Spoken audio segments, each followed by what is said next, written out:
संत श्री तुलसीदास कृत श्री रामचरित मानस रामायण बालकांड श्लोक 11।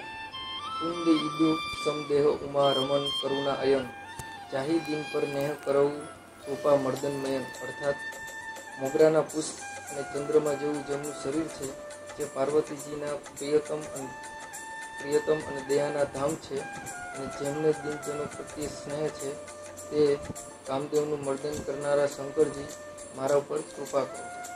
જય શ્રી રામ.